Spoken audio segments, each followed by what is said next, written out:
신앙 생활이라는 게 반응입니다. 반응.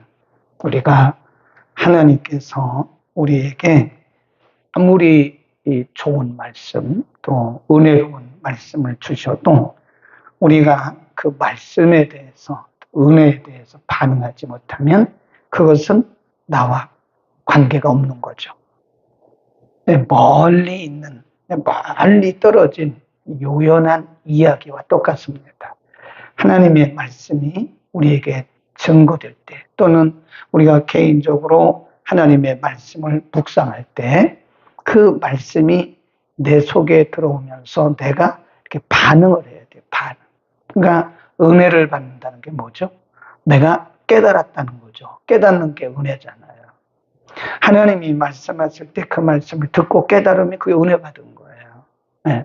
그리고 은혜 받은 사람들은 즉시 반응이 나타납니다. 이렇게 반응을 해야 거기에 은혜의 열매도 있고 말씀의 열매도 있는 것이다. 우리가 지금 계속해서 예레미야를 통해서 하나님이 말씀하시죠. 설득하시고 파이르시고 때로는 약속하시고 때로는 경고하시고 너희가 자복하고 돌이켜라. 그러면 내가 이런 복을 줄 것이다. 어제 아침에 신명기 28장 읽으라고 숙제 내드렸는데 읽으셨어요? 숙제를 하셨는지 모르겠네요. 거기 보면 두 가지예요. 하나님의 말씀을 잘 듣고 지켜 행하면 내가 이런 복을 줄 것이다.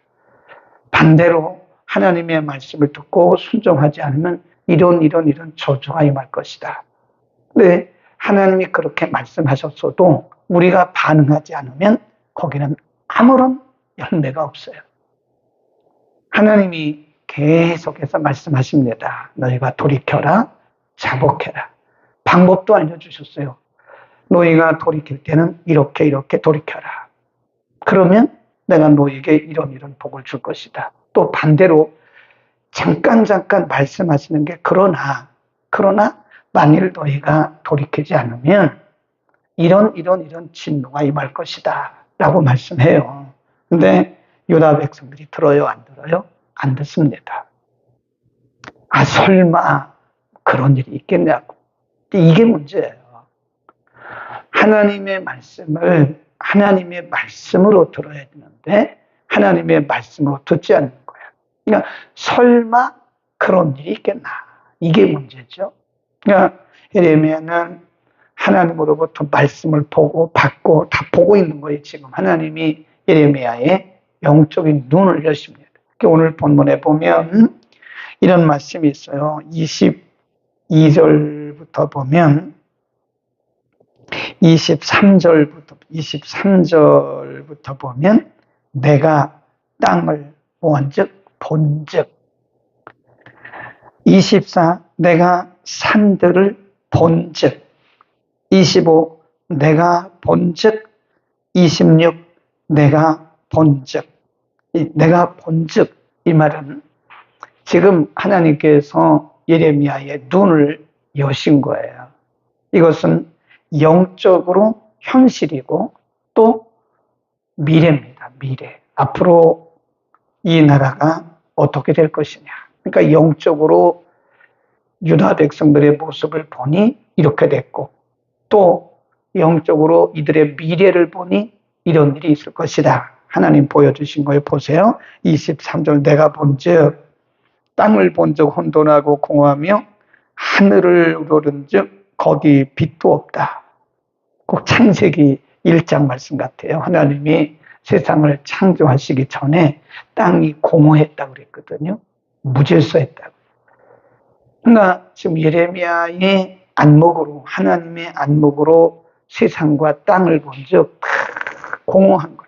그리고 무질서한 거예요. 유다 백성들이 무질서한 겁니다.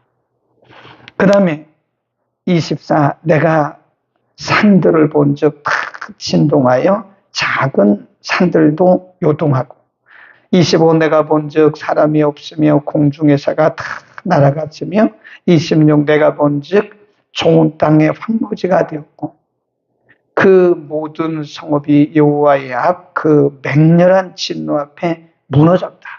이게 지금 미래입니다. 미래. 앞으로 이 나라가 이렇게 될 것이다. 근데 이 백성들은 알아요? 몰라요? 몰라요.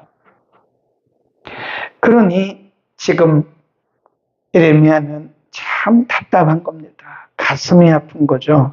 그래서 예레미야가 이렇게 얘기를 합니다. 25위로 쭉 올라가서 19절. 슬프고 아프다. 내 마음속이 아프고 내 마음이 답답하여 잠잠할 수 없으니 이는 나의 심령 내가 나팔 소리와 전쟁의 경보를 뭐 한다고요? 듣고 있다. 지금 예레미야는 하나님의 진노의 매가 이 백성들 가운데 유다 백성들 가운데 내리고 있다는 것을 보고 또 그 소리를 듣고 있는 거예요. 그런데도 유다 백성들은 아무런 반응도 없고 감각도 없는 거예요. 그러나 예레미야 선지자가 자신의 동족, 자신의 조국을 바라보면서 가슴이 답답한 거예요. 그래서 예레미야를 눈물의 선지자라 그럽니다. 백성들이 듣지 않죠. 하나님의 진노는 임하고 있죠. 그 다음에 20절 패망에 패망이 연속하여 온 땅이 뭘 당한대요? 탈취를 당한다. 바벨론 군대를 통한 하나님의 진노를 말합니다. 나의 천막은 호련히 파멸되며 나의 휘장은 장시간에 열파되도다. 내가 저 기후를 보며 나팔 소리 듣기를 어느 때까지 할고. 지금 하나님의 진노의 나팔이 그 바벨론 군대에 오는 소리가 들리고 있는 거예요. 그런데도 유다 백성들은 깨닫지 못하고 있더라. 그러니까 이게 탄식, 이걸 우리가 다르게 말하면 영적 고통, 영혼의 통증이라 그럽니다. 어제 아침에도 우리는 이 시대에 선지자적인 삶을 살아야 된다. 우리가 선지자는 아닙니다.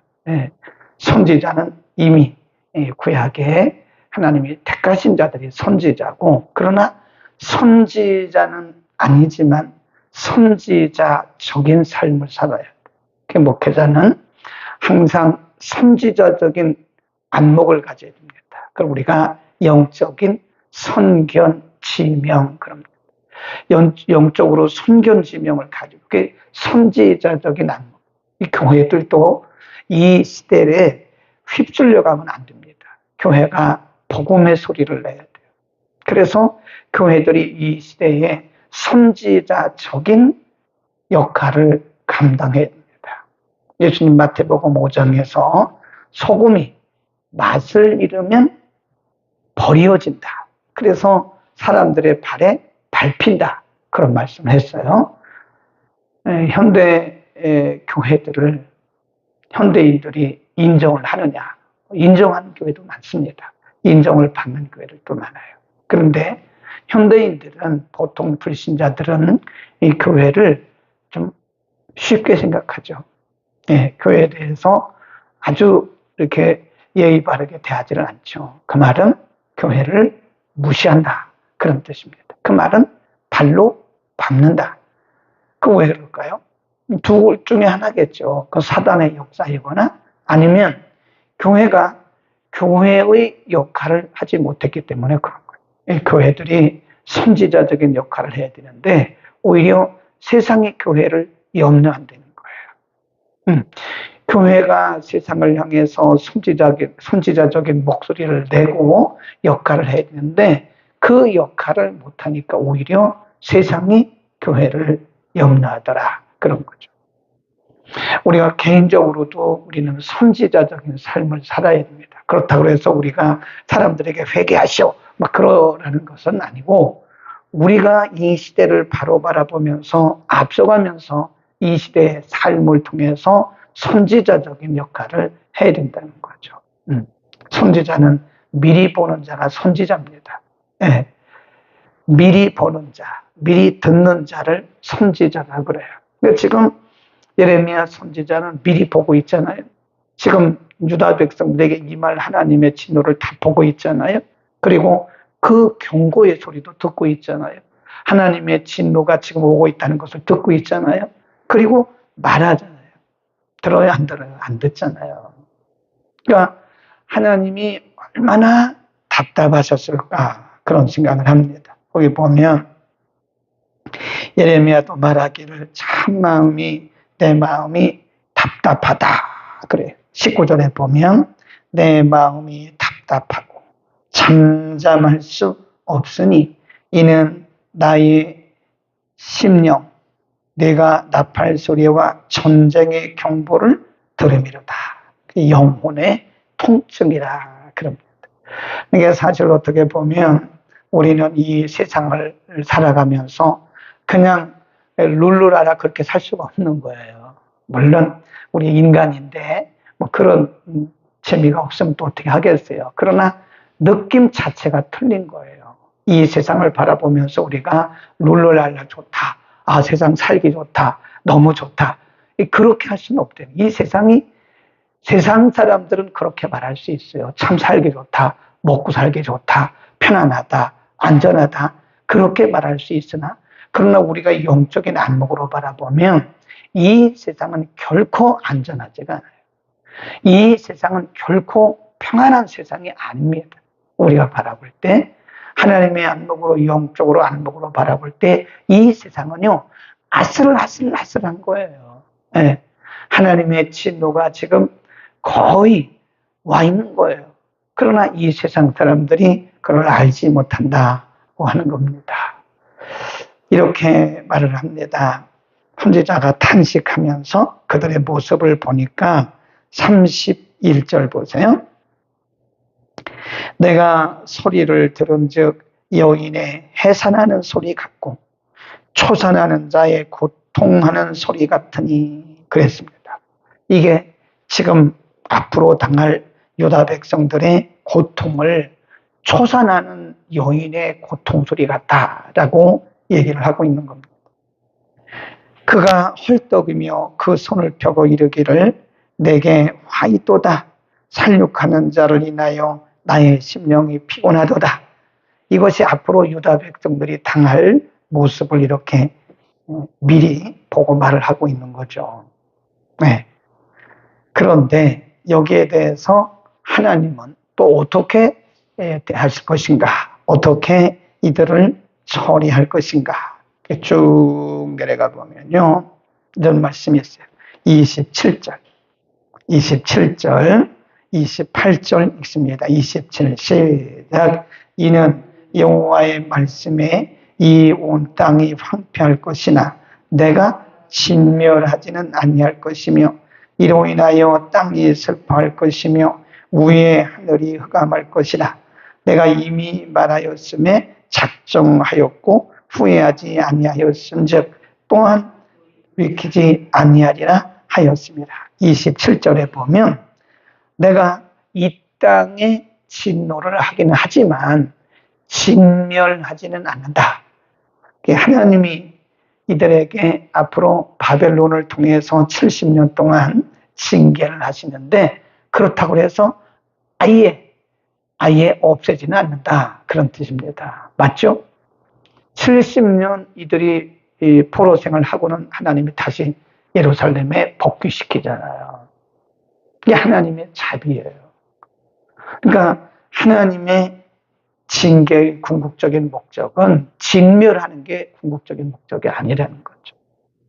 하나님의 백성들을 향하신 하나님의 그 사랑과 자비는 태양보다 뜨겁다. 네, 아가서에 보면 사랑은 태양빛보다 뜨겁다. 하나님의 자비입니다. 그럼에도 불구하고 하나님의 백성들을 향해서 내려쬐는 하나님의 그 사랑은 태양보다 더 크다. 아멘. 그러니까 늘 우리가 얘기를 하잖아요. 하나님이 우리에게 말씀하실 때 처음부터 순종하면 거기에 플러스 알파의 복이 임합니다. 처음부터. 아멘. 알겠습니다. 그리고 우리가 처음부터 순종을 하면 플러스 알파의 축복이 임해요. 그런데 우리 가운데 그런 사람이 얼마나 있겠습니까? 그 인간은 죄성이 있기 때문에 눈도 어둡고 마음도 어두워요. 그래서 그냥 가요. 가다가 하나님이 말씀하시면 한참 있다가 알아듣거나 또 하나님이 이렇게 한번 흔들어 놓으신 다음에 알아듣거나 그런 경우가 있다는 거죠. 하나님의 궁극적인 목적은 우리의 방향을 다시 수정해 주는 거예요. 네. 하나님이 때리시지만 그 때리신 궁극적인 목적은 우리를 잘 되게 하는, 우리의 방향을 수정해서 하나님이 원하신 그 원한대로 가게 하기 위한 것이다. 그러니까 우리가 저주란 말을 쓰면 안 돼요. 하나님의 백성들에게는 저주란 단어를 쓰면 안 됩니다. 저주는 저주받은 악한 영들이 하는 얘기예요. 귀신들이, 우리가 뭐라 그러죠? 귀신들에게 저주받은 귀신 그러잖아요. 이 저주란 말은 영원한 저주까지 포함을 하는 거예요. 우리는 징계는 있어도 저주는 아니다. 하나님 그러시잖아요. 내가 이 백성들을 이렇게 징계는 하지만 내가 진멸하지는 않는다. 그들이 돌이키기를 원하시고 그 다음에 그들이 돌이킨 다음에는 그들을 회복하시는 것이 하나님의 궁극적인 목적이다. 그래서 하나님이 이렇게도 유다 백성들을 향해서 하나님의 자비를 나타내시는가, 이것도 우리가 볼 수 있고요. 하나님의 자비는 끝이 없다.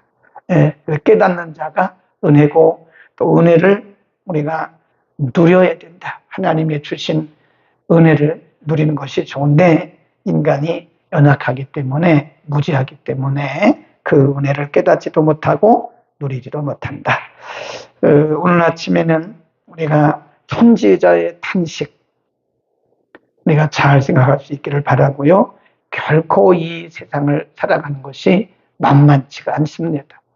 이 세상을 우리가 바라보면서 선지자적인 안목을 가지고 선지자적인 마음을 가지고 살아가기 때문에 모르는 사람들이야, 세상 사람들이야 뭐 살기 좋다 롤롤랄라 살죠. 근데 우리는 그렇게 살 수가 없다.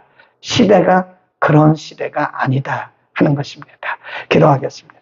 거룩하신 우리 아버지, 오늘은 하나님을 대신해서 하나님의 말씀을 대언하면서 믿음으로 반응하지 못하는 유다 백성들의 무지함을 바라보고 답답하고 탄식하는 예레미야 선지자의 탄식, 곧 하나님의 탄식에 대해서 우리가 상고했습니다.